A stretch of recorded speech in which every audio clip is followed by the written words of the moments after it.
Boleh nggak Ustadz kalau sedekah ingin dapat balasan? Kalau sedekah 100.000 berarti balasannya di dalam Al-Quran ada 3. Bisa 700.000, bisa 7 juta, bisa dengan balasan yang tak terhingga. Tergantung niat kita. Boleh nggak Ustadz? Aduh, saya sedekah 100.000 lah, mudah-mudahan nanti dapat 700.000 paling tidak. Nggak salah.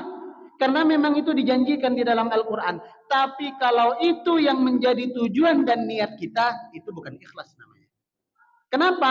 Karena nanti kalau kita sedekah 100.000, kok balasannya nggak kunjung kita dapat, kita kapok mau sedekah lagi. Karena nggak ikhlas. Aduh, payahlah sedekah 100.000. Kemarin keluar 100.000 belum balik modal lagi.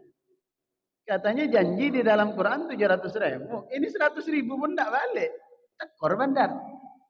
Maka setiap masukin kota infak udah nggak 100.000 lagi, 2.000. Nggak balik, nggak apa-apa lah. Kalau 100.000 terlalu besar resikonya. Kenapa? Tidak ikhlas. Makanya sampai ada tokoh sufi pada waktu itu mengatakan dalam syairnya. Namanya Rabi'ah Al-Adawiyah. Beliau sampai mengatakan begini. Ya Allah, kalau saya beribadah kepadamu hanya karena takut neraka, masukkan saya ke dalam neraka. Ya Allah, kalau saya beribadah kepadamu hanya karena menginginkan surga, jauhkan itu surga dari saya. Tapi kalau saya beribadah kepadamu ya Allah karena cinta tulus kepadamu, maka jangan engkau palingkan wajahmu dari wajahku ya Allah. Itu syairnya Rabi'ah Al-Adawiyah.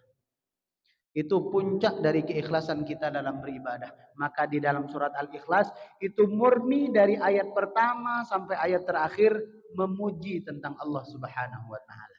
Dan penting untuk kita ketahui karena Al-Ikhlas ini bicara soal akidah.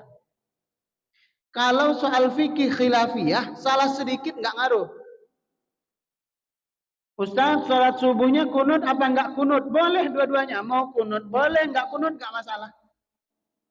Ustaz, ada keluarga meninggal tahlilan atau tidak? Tahlilan bagus nggak? Tahlilan nggak masalah. Ustaz, sebenarnya kita harus berjanggut atau tidak? Ada janggut, alhamdulillah. Nggak ada, nggak usah dipaksa.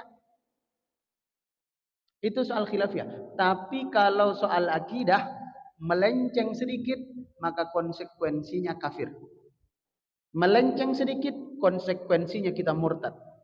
Keluar dari agama Islam. Dan akidah itu dijelaskan dalam surah